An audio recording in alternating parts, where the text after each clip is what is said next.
It was a long time coming, but the Warriors finally got their hands on Dario Saric over the weekend after over a week of speculation regarding his future. Of course, I think it was NBC Sports Monty Poole in the lead up to free agency that announced or reported, that the Warriors were most likely to land Saric in free agency, and eventually it has become the case, despite some rumours and speculation about his potential fit with the Miami Heat, depending on the Damian Lillard trade, if that does eventually go through.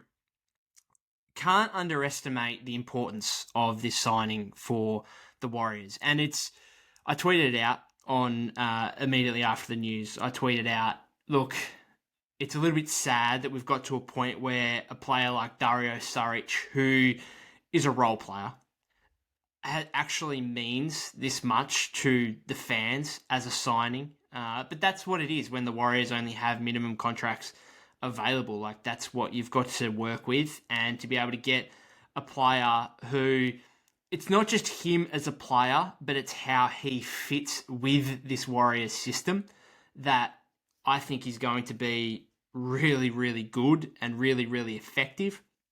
So there's obvious comparisons with the different front court players that the Warriors have had over the past couple of seasons. And we know how desperate they were to find a three-point shooting forward / small ball five in this system over the last 12 months. Because after the loss of Otto Porter Jr. and Nemanja Bjelica, the Warriors brought in JaMychal Green, and he had a really up and down season, not helped with a couple of injury and health issues.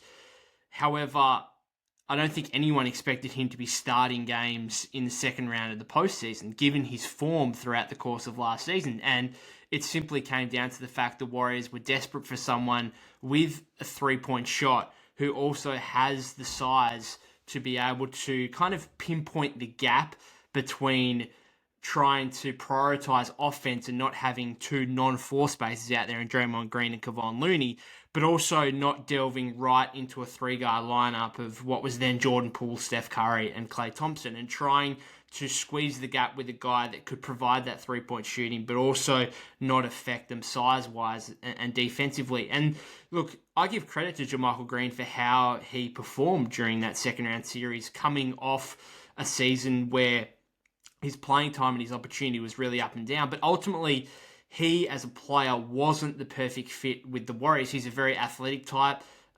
He can, how many times did we see kind of surprising putback dunks, or not putback dunks, but just explosive finishes at the rim last season? I think he shot 37% from three last season. Like, he's a decent three-point shooter. However, him as a player, his IQ, his passing ability, his ability to put the ball on the floor isn't what the Warriors really want from that kind of position. And that's what they're getting here in Dario Saric. So I'm not saying that Dario Saric is a completely massive upgrade specifically as a player over JaMychal Green, but specifically for this Warriors system, I think he certainly is.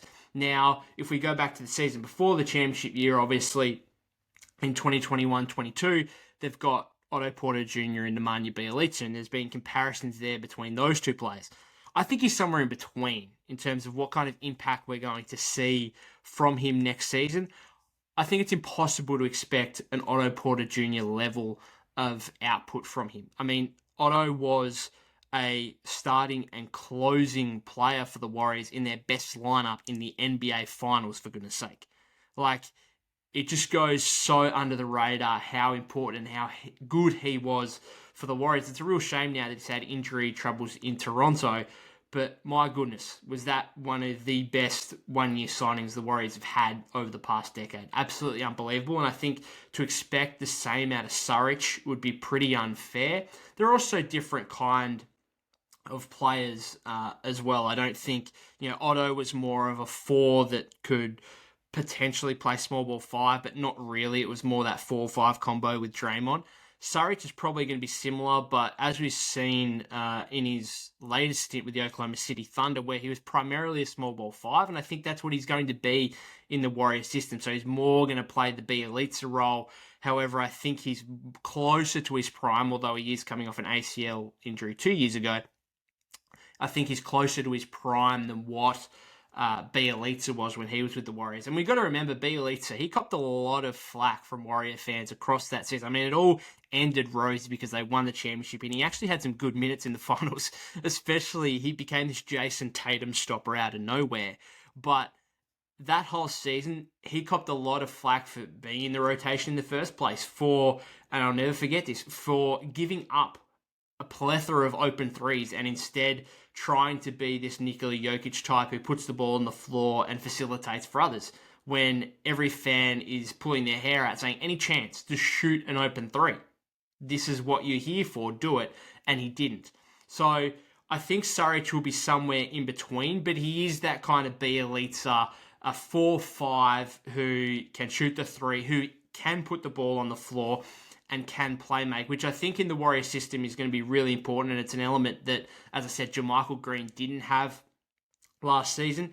He will be the backup five, I think, behind Kevon Looney, but he's also going to have, I think, plenty of minutes alongside Draymond Green as a 4-5 combination, and alongside even Looney as a 4-5 combination. I think post-ACL and even pre-ACL, there's some issues with Saric athletically in terms of guarding power forwards out on the perimeter. We know in modern NBA, most power forwards are now kind of wing types who spend most of their time out on the perimeter.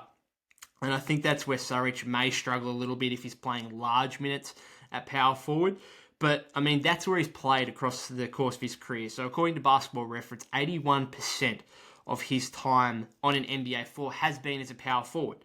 However, as I said, his latest in OKC, when he was traded mid-season after 37 games with the Suns, his 20 games with OKC, he was basically solely a small ball center, which I think is what we're going to see with the Warriors and in Steve Kerr's system. He is a decent three-point shooter, and this is what we're going to get with him.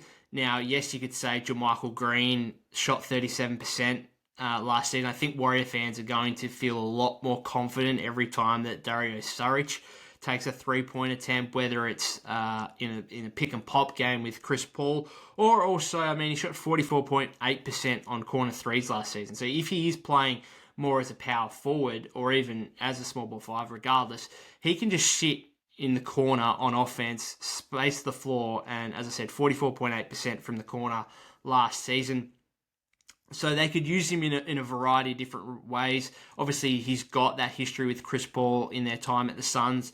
So that second unit should be productive offensively with him. As I said, pick and pop, potential pick and roll. He can make decisions going downhill. So looking forward to seeing what he can incorporate there.